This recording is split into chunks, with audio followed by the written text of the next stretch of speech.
Hey folks, this is video number 58 in support of the playlist for 3D Experience CATIA generative shape design application. The particular icon that I want to discuss is called the isoparametric curve. And this obviously is accessible in a generative shape design.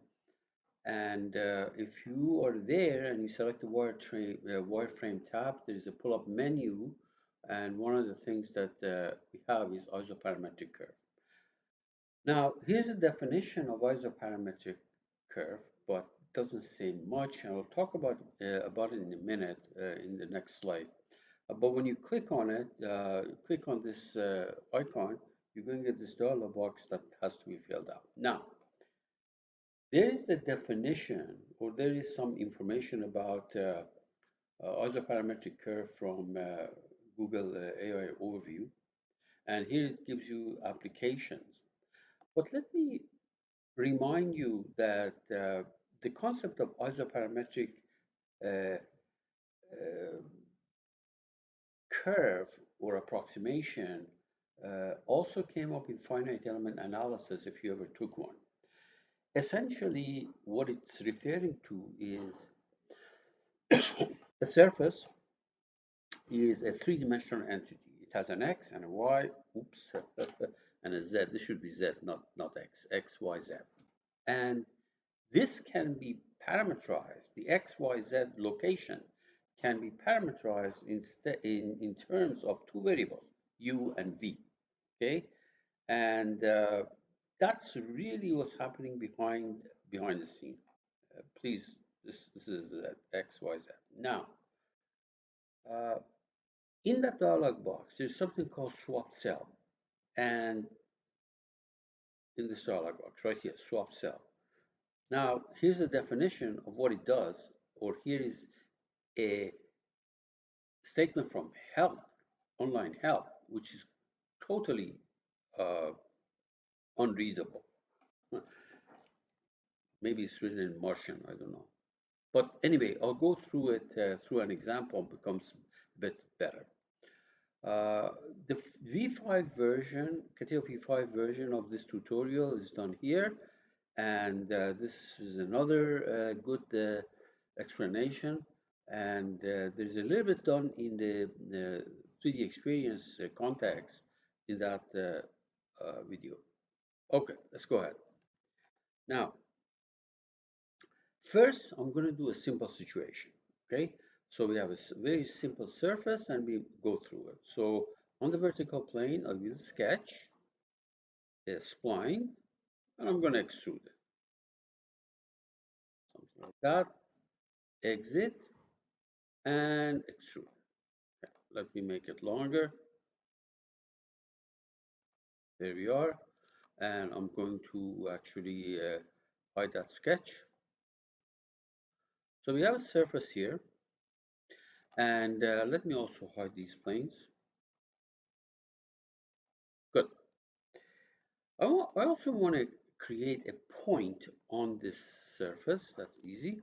So point on a surface, and I'm going to select a point, doesn't matter, here, for example.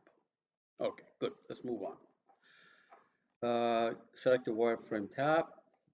Here's the pull-up menu, and there is the isoparametric curve. The support is that surface, obviously. And notice what happens is as I move the cursor, as I move the point of interest right here on the surface, I get one curve like that.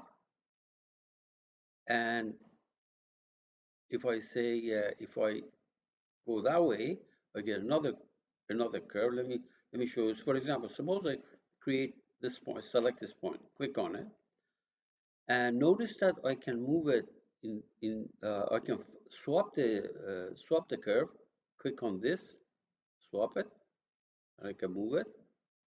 In this case, it's a very simple situation. So this is one set of curves, and if you swap it, you get the other set of curves. Okay. Now, if you want these isoparametric curve to go through that point, so I go to the point of interest right there. and everything is going to be drawn there. Okay, swap, swap, and we say okay. Now notice what happened here. Isoparametric curve was created. There is a line also here. Incidentally, if you double click on this and say go from false to true, it flips the direction right there. You go to false, one way of doing it. It swaps the direction. Good. Now, there is also a line here which is hidden. Let's find out what this line is. Let me uh, unhide it, and that was over here. When I created that location, it created a direction there. That was line 4. That's the line that was created for me. Okay, but doesn't matter. Let's hide it. Not important right now. Okay. Okay. Now I'm going to make my surface system a bit more complicated. And here's how I'm going to do that. Dimensions don't matter here, but I'm going to make a plane offset from that. You see why I want to do this thing. And I put a, let's say, 60 millimeter there. There. On that, I will sketch a uh, rectangle like that, and exit. And I want to create a point up here so that it's more or less somewhere in that corner. So a point uh, with coordinates. And let me make this thing 90, see where it ends up, height of 90. Yeah, good, that's good. And let me move it a little bit uh, to the left, right there, and a little bit backward or forward. It really doesn't matter. Okay, fine. So basically, when you look at this point with respect to that rectangle, it looks like that. Here's the rectangle, here's the point somewhere in the corner. And I'm going to create one more point somewhere down here. So let me see with coordinates.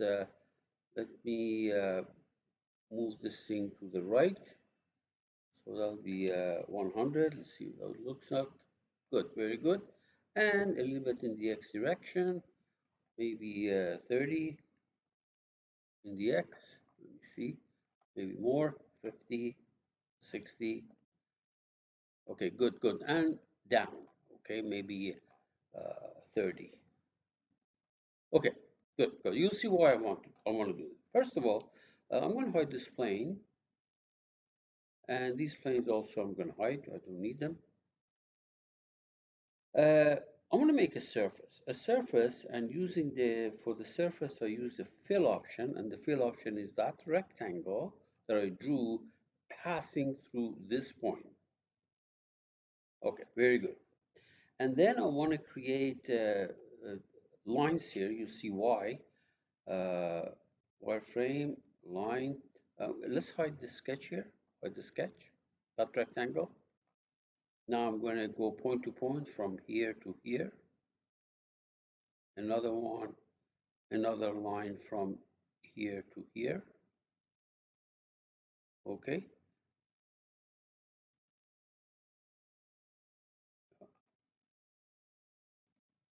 Point to point.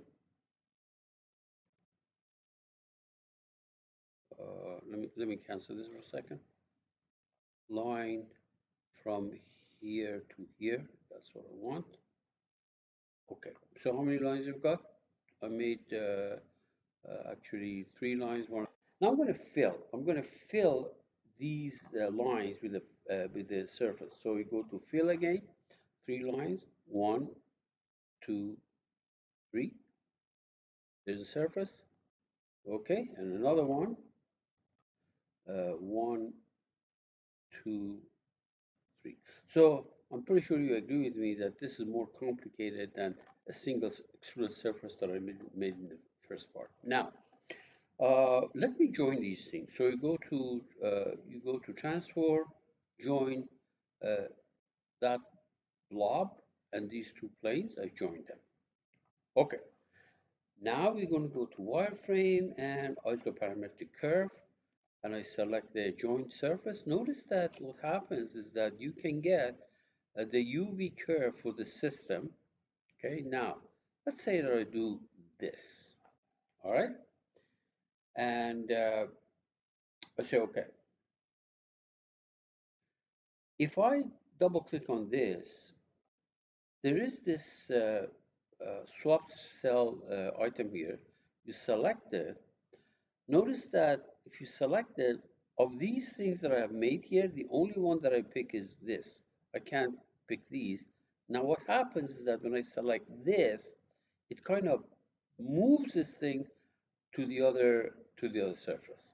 And if you flip it, okay, that's fine, no problem. Now, let me cancel that. Let's try it again. First of all, I'm going to double click on this. I'm going to swap. Now, the only thing that I can pick here is that guy. If I do this thing, it'll move this thing to the other fellow. You see that? Now, that is what this is saying. There's no way I can decipher this by reading at it, but at least you can see that uh, the icon allows you to exclude some of the things from the join. All right, folks, that's pretty much it. Good luck.